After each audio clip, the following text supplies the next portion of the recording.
This video will contain spoilers for Persona 3 and the Persona 3 movies.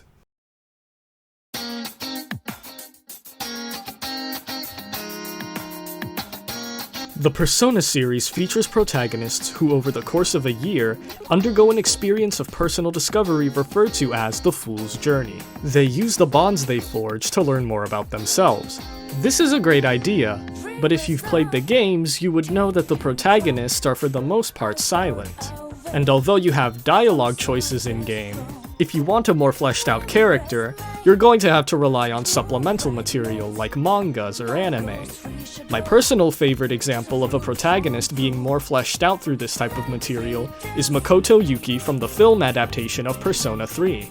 The most obvious form of character development for Makoto, which was also present in the games, is his departure from nihilism and the discovery of meaning in his life. We won't be touching on that today, since it's covered in pretty much every Persona 3 video known to man. These are 4 films being used to tell one continuous story. So aside from the main conflict, each film contains a smaller conflict that Makoto must overcome. This is what we'll be focusing on today. While observing these conflicts, I couldn't help but draw parallels to the ideas of American philosopher Harry Frankfurt, where he tries to answer the question, what does it mean to be human? If you're unfamiliar with his work, don't worry, I'll explain his concepts when they become relevant to Persona.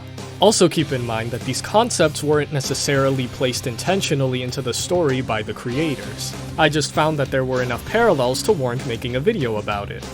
Also keep in mind that this is not a summary or a review. There's an expectation that you're already familiar with the plot by either playing the game or watching the movies. So, with all that out of the way, how about we pull the trigger and get started? In the first movie, Spring of Birth, Makoto undergoes a very simple arc. It begins with him signing a contract upon entering the dorm. Pharos informs him that his signature means he accepts responsibility for all his actions and that he'll face the consequences of said actions. In the following days, he reveals himself to be very stoic. He shows little emotion and keeps himself distant from the other SEAS members. He's also shown to place little value on his own life. When escorted to the rooftop by Enquiry on the first full moon, being urged to run for his life, his responses are, "I don't care," as well as, "Is dying really that scary to you?" This is later implied to be a coping mechanism, a result of the accident that left him orphaned 10 years prior. Later in the film, when speaking to Fuka, Makoto has trouble understanding why she insists on helping her friends when they treat her badly. Despite this confusion, however, Makoto still instinctively rushes to protect Junpei during the monorail mission, so even if he doesn't realize it, he still cares deep down. Moments before conducting the next month's full moon operation, Yukari chastises Makoto for his apathy. She says she dislikes how he only does things because he's told. He doesn't ever seem to do anything of his own free will. They enter Tartarus to rescue Fuka, and the party has trouble facing the shadows. Makoto up to this point has had no personal stake in any of these operations. This time, he's placed in a situation where he's indispensable against the shadows. Remembering his experiences with his new friends over the past 2 months, he's given the motivation to defy Mitsuru's orders to run and instead face the shadows. On the surface level, this is a very standard character arc, almost cookie cutter, and that's because it is. But moving on to later movies, it becomes obvious that it was a necessary step to grant Makoto the depth that his character deserves. In the second movie, Midsummer Night's Dream, Makoto becomes a much more complex character and faces other obstacles besides the shadows themselves. SEAS has been at it for months at this point. They've been making good progress in Tartarus and finishing off the shadows that appear on each full moon. While vacationing on Yakushima Island, they meet Aegis and are informed that eliminating the 12 shadows will in turn eliminate the Dark Hour. This becomes their goal. After an encounter with Strega during a mission, they start wondering what will happen after they eliminate the Dark Hour. Fuka, Junpei, and Makoto agree that the Dark Hour has given them a sense of purpose, and to take it away would force them back into their mundane lives. For Aegis, this sense of purpose is very literal, as she was created for the sole purpose of destroying shadows. Makoto struggles with conflicting desires on whether he should end the dark hour or keep it around to retain a sense of purpose. This becomes a serious issue when on a mission, Makoto's apathy seriously offends Shinjiro, who's been forced to suffer by shadows and his own persona. He then proceeds to lose control of his persona, putting Ken in danger. Following this incident, Makoto wonders if there's something wrong with him for endangering his friends because of his desires. Ikutsuki perfectly describes it to Mitsuru and Akihiko. He doesn't want to eliminate the Dark Hour, but wants to protect his friends. That's quite the dilemma. This is where the philosophy of Harry Frankfurt becomes important. It may merely look like a simple choice for Makoto to make, but there's so much more to it. This confliction is the sign that at this point, Makoto is on the path to becoming a real human. Let me elaborate. According to Frankfurt, the thing that defines a human is the ability to exercise free will. What exactly counts as free will is a different debate altogether, but in this context, freedom or liberty refers to Scottish philosopher David Hume's definition. A power of acting or not acting, according to the determinations of the will. To put it simply, it's the freedom to do or to not do whatever you put your mind to. Knowing that, how can we determine who has free will and who doesn't? Frankfurt has devised a system for this very purpose. First, he describes what's called a first-order desire.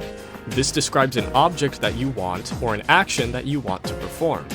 An example of a first-order desire would be, I want a sandwich, or I want to go outside. Next, he describes a second-order desire. A bit more complicated, it's the want to have a first-order desire. You want to want something. This can occur if you feel nothing and wish you felt something, or if you feel a certain way about something but wish that you felt differently. Up next, Frankfurt describes will. Your will is your effective desire. It's the desire that you're actually getting done. And finally, we have the second-order volition.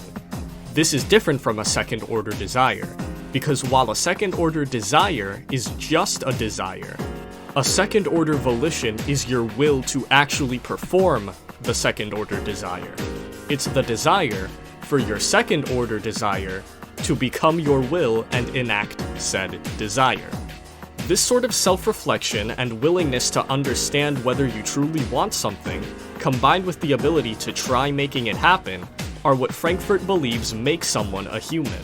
If you have second-order desires, then you've met the requirement to be considered a person.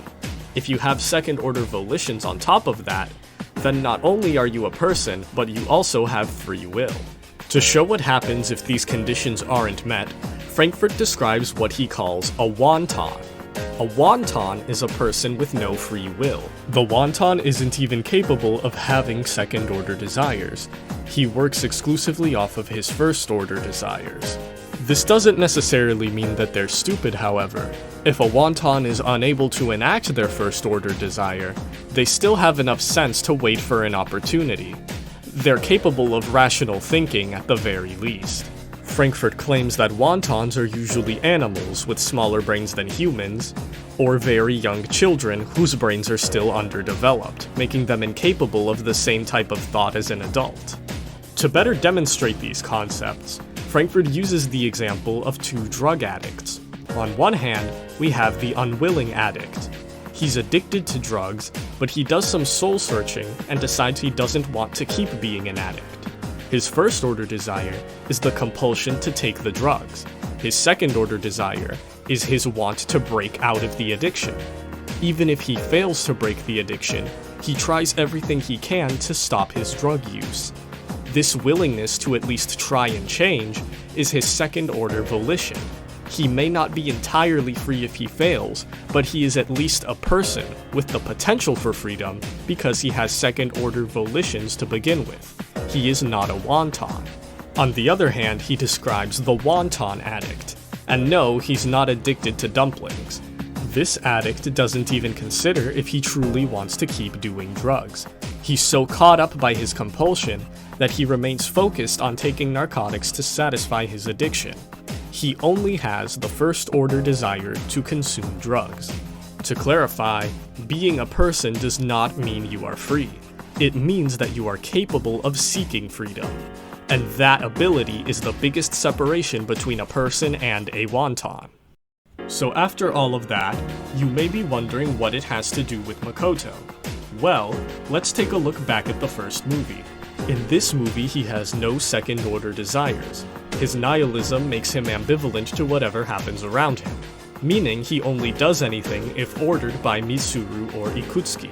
He doesn't consider if he wants to continue living this way until he begins valuing his relationships. Now, in the second movie, his first-order desire is to keep the Dark Hour around and retain a sense of purpose. However, he has friends who he cares about now. If he keeps the Dark Hour present, he also keeps his friends in harm's way. Since he wants to protect his friends, his second-order desire is to want the Dark Hour gone. In other words, he wishes that he wanted to get rid of the Dark Hour. So Makoto has gone from being a wonton in the first film to having second-order desires in this film. For the rest of the film, Makoto struggles to make his desire into a second-order volition. On the full moon mission of October 4th, Seize is in a hurry to finish off the shadows because Shinjiro and Ken are in danger. It's once again up to Makoto to take initiative as team leader during the battle. After a lot of hesitation, he decides that if he wants to save Ken and Shinjiro, he needs to kill the shadows and proceed on his mission to end the Dark Hour. His second-order desire becomes a second-order volition, and in that moment he is free. But because he hesitated for so long, they arrive too late to save Shinji. The third film, Falling Down, picks up 1 month later. Makoto continues blaming himself for Shinjiro's death. Shortly before the final full moon operation, Pharos asks, instead of living in sorrow after losing someone dear, wouldn't it be much easier to destroy yourself and disappear? Although Pharos is the one speaking, it's later stated that he and Makoto had a strong influence on each other. They did share a body for 10 years after all. Makoto became more apathetic, and Pharos became more understanding of human emotion. It's fair to say that this scene is merely Pharos explaining Makoto's thoughts out loud. Pharos finally declares that they're going to keep fighting and prevent anyone else's death. In this scene, Makoto's first-order desire is to commit a passive suicide by returning to his wonton ways and allowing the shadows to bring about the fall. However, the second-order volition to protect his friends takes dominance over his first-order desire. With Makoto's help, Seize defeats Strega and the Hanged Man Shadow. Following this victory, though, the Dark Hour does not disappear as they thought it would. What does end up disappearing is Pharos, and sadly, Takeharu Kirijo is killed as a result of Ikutsuki's betrayal on that same night. In trying to prevent the loss of people close to him, Makoto ironically severs his connection to Pharos and causes Mitsuru to suffer through her father's death. Makoto recalls a talk he had with Pharos where he was told, "At the end of the day, we're all alone in the world. Why bother getting close to others? It only means you'll be hurt when you lose them." This is a return to his mentality from the first film. Seeing as this is his third traumatic experience involving death, it's come back even stronger than ever. Pharos told him, "It's better not to have anything. You don't want anything." This is enough for Makoto to return to his old ways and put up an emotional barrier. He believes that attachment will only make things worse when people inevitably pass away. You could say that he's trying to eliminate his ability of having second-order desires altogether. The mere fact that he's actively trying to desire nothing instead of his current desires, however, means he is not a wonton. But he's trying his damned hardest to act like one. After meeting Ryoji, Igor reminds Makoto that the contract from the first film states he will accept the consequences of his actions that he performs of his own free will. A reminder that he does in fact have the ability to seek freedom. Despite this, Makoto continues to distance himself from his friends. After bonding with Ryoji on a class trip to Kyoto, Seize goes on a mission to find Strega member Chidori, who's gone missing from her hospital room. Upon finding her, she's hostile and initiates a fight. Junpei tries to de-escalate the situation, but gets pushed away. She explains that what scares her isn't death itself, but the pain of losing things she grows attached to, in this case Junpei. Junpei finally gets through to her, and upon seeing this exchange, Makoto realizes he and Chidori are alike, deciding he was wrong to distance himself. Chidori's death, however, immediately makes him conflicted once again. As the fight with Strega rages on, he struggles to decide which desire is the one he truly wants. After much deliberation, he finally declares, "I'm tired of running away from getting close to others." In this moment, his first-order desire is to protect his friends, but his will, the desire he's acting on, is his second-order volition, his desire to do nothing. He comes to understand, however, that his first-order desire is better for him overall. In this case, he desires for his first-order desire to be the one he acts on. Since he's trying to override a second-order volition here, this could be considered a third-order volition. Yes, you heard that right. It is possible to keep adding more and more desires and volitions. We now move on to the final film, Winter of Rebirth. In this film, Olive Seas is informed by Ryoji that Judgment Day is coming on December 31st, and the apocalypse will follow on January 31st, 2010. They are also informed that the goddess responsible for the impending apocalypse, Nyx, is unstoppable, and that none of them are even a fraction as powerful as her in her true form. Ryoji suggests they accept their impending doom. Makoto is offered a choice. He is the only one capable of killing Ryoji, who is responsible for summoning Nyx. If he's killed, then the apocalypse is delayed, and Olive Sea's memories of the Dark Hour will be erased. They would be blissfully unaware of their fates until the time comes, sparing them the anxiety of awaiting their doom. Makoto's second option is to spare Ryoji and fight a losing battle against Nyx. He's given until December 31st to decide. The rest of the month revolves around the disenfranchised team, trying to find a reason to keep on living. They want to live, but can't find a reason why. Their first-order desires are to give up and accept the fall, but their second-order desire is to keep moving forward. Therefore, the conflict is finding the will to make their desires into active volitions. The films do an exceptional job of portraying this struggle when compared to the games. Yukari has it especially bad in this version, as they added a scene of her losing the will to live and being strangled by her own persona. Thankfully, every SEAS member finds a reason to keep on living and decides to face Nyx head-on.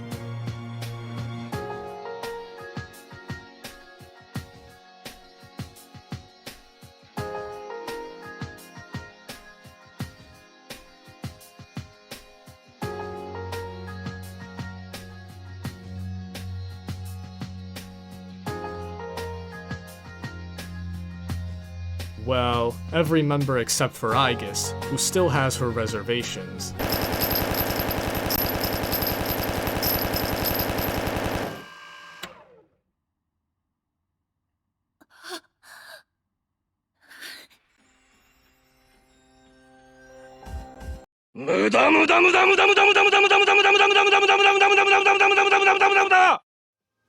Although the story continues after this, there are no more situations related to desires and will, so unfortunately today's journey ends here.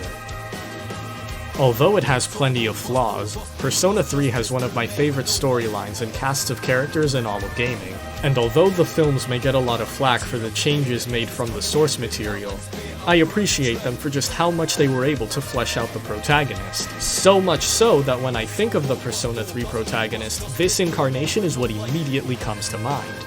I also hope that you come out of this video understanding Makoto's character a bit better, instead of holding the common belief that he's just emo. Maybe you even learned something about what it means to be human. And with that, our contract has been fulfilled. I've completed my role as well. You were truly a remarkable guest.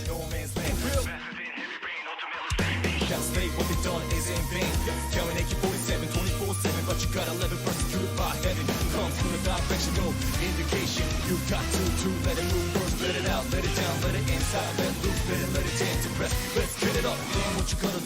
hammer down, drop rhyme, drop hammer, thinking like a leaper. You got blood all over, ash all over, spit it out, song game's over. Hey, thanks for sticking around until the end. This video was my longest one yet, so it really means a lot to know you enjoyed it that much. It took a lot of time and research to make this, so I'd love to hear your thoughts in the comments. Also make sure to leave a like and subscribe to my channel for more nerd culture and philosophy content in the future. Catch you in the next one.